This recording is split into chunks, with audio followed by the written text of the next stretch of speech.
out here carving away. It's starting to get dark. Just want to show you guys just real quick. This is stock, totally stock setup. I run the chain a little bit loose. I shouldn't, but it always is gonna become loose when you're carving. Now, I've gone over this in other videos. See that tooth? See how the back of it slopes forward a little bit? See how the bite of the tooth is round? Okay. I'm trying to get focus here. It's not very easy. There you go. There's a good one. I barely trim the rakers down. I don't need to trim the rakers down a whole lot. What that does, I talk about it in my really long, boring live feed that I did, where I did drawings of everything. Just real quick, a standard chainsaw tooth, you know, is kind of, sorry, I'm trying to get the camera thing right. It's kind of like that. Now, if you just do that to the top back of that tooth, see, here's this is O2 or quarter pitch, but you see the back of that tooth slopes backwards. It slopes that way. What that does, it keeps the saw cutting straighter in a line. That's mostly why they do that, to guide the teeth straight in the curve. Once you get rid of that little bit of drag, your chain does cut faster, but it's also gonna want to go left or right. I mean, you can still get it to cut straight. You know, once you really get a feel for it, what it does is it cuts a wider curve. It removes more wood a little bit faster. This is without adjusting the rakers. This is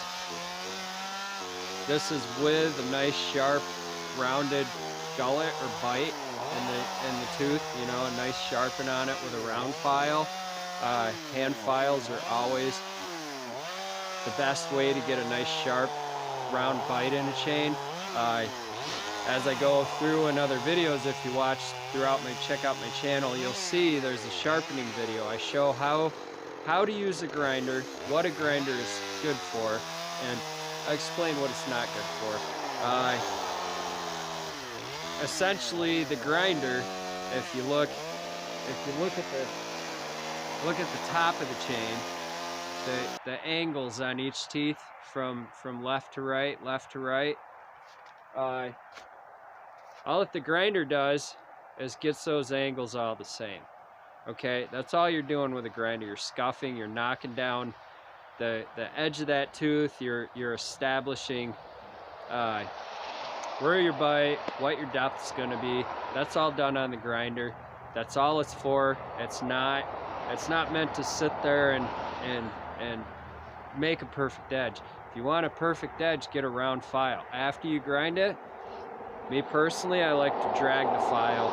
I like to hold the chain with one hand still and drag the file across the tops of those fingers. Nice and straight edge. I've never had a problem with it. One-handed, you know, 1, 2, 3, maybe 4, 5, 6 drags, you're good. You don't have to sit there and grind away at it. All you're doing is trying to round that bite out. You're not even trying to really hit the angle. You're trying to stay within that angle and work to the very, very edge of that tooth. So that's that on sharpening. Stock saw versus detail saw. I showed you both, right? This is the 210. This is the 025. They're basically the same saw. 025 is a little bit bigger, a little bit louder, more powerful. This has a quarter pitch sprocket conversion in here for quarter pitch chain with a carving bar.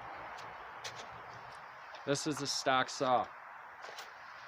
I'm just going to show real quick techniques mostly for the stock saw, because that's where a lot of people are starting out.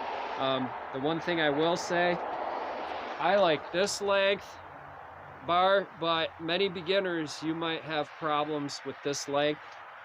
As you shorten that length of bar, bring it closer to you, it's going to be easier for you to cut. You'll feel safer.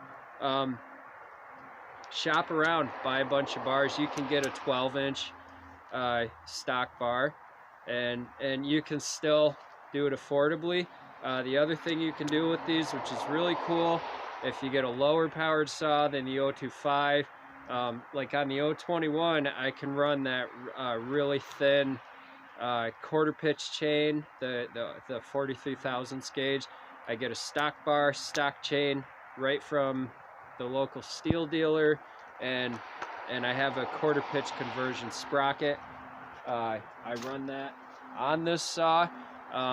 You just want to be careful with that real lightweight chain and that real thin bar, that you don't get the revs going up too high, because you'll pretty much burn them up pretty quick. So I'm not afraid to burn chains up, and I explain this in other videos too. I repeat myself in a lot of videos. So we're gonna do some basic, there's a little bear sitting back there.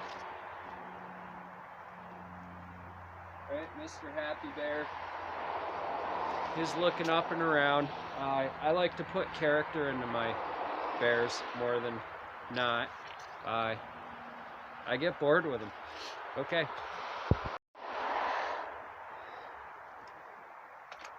So I know I make a lot of bears. Please bear with me on that. I make a lot of these. Okay. Because it's a regular sales item, and we all know that we have to make sales to survive. So where do I start? I always start with the top of the head. That tells me, once I get that roughed out, that's going to tell me where the rest of the head and the body are going to go. So I'm going to start right off with that angle, because he's kind of looking curious. So we'll see where the paws and the ears kind of end up after that.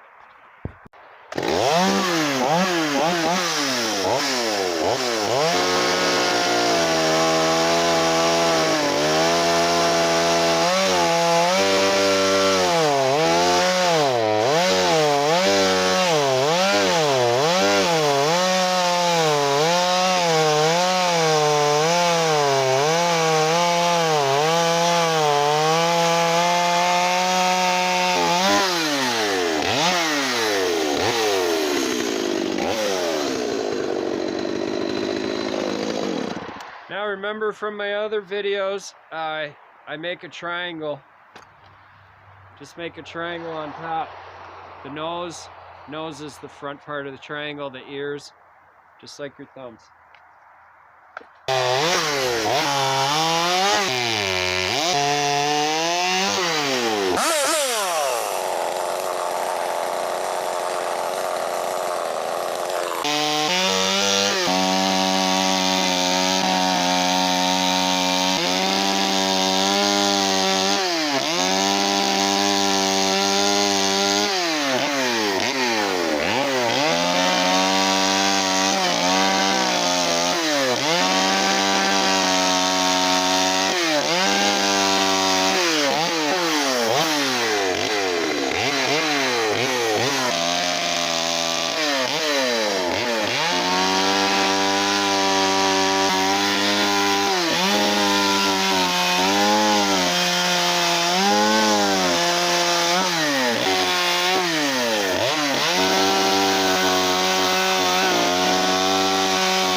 is with the quarter pitch carving saw. The chain is not modified for this. The saw's conversion is modified, but I didn't cut the backs of the teeth on the chain.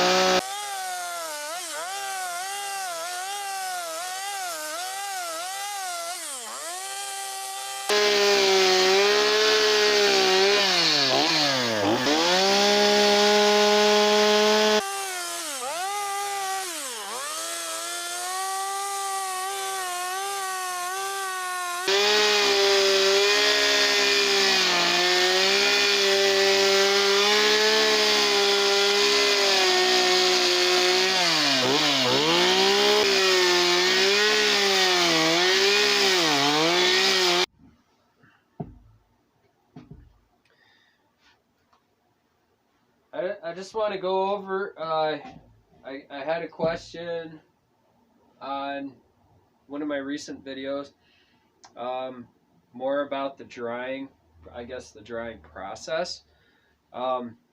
We all know that wood will dry, we know this now based on what knowledge I've shared. Wood will dry best, you get the bark off it. Get it up off the ground, even get it off a floor. Floors hold moisture.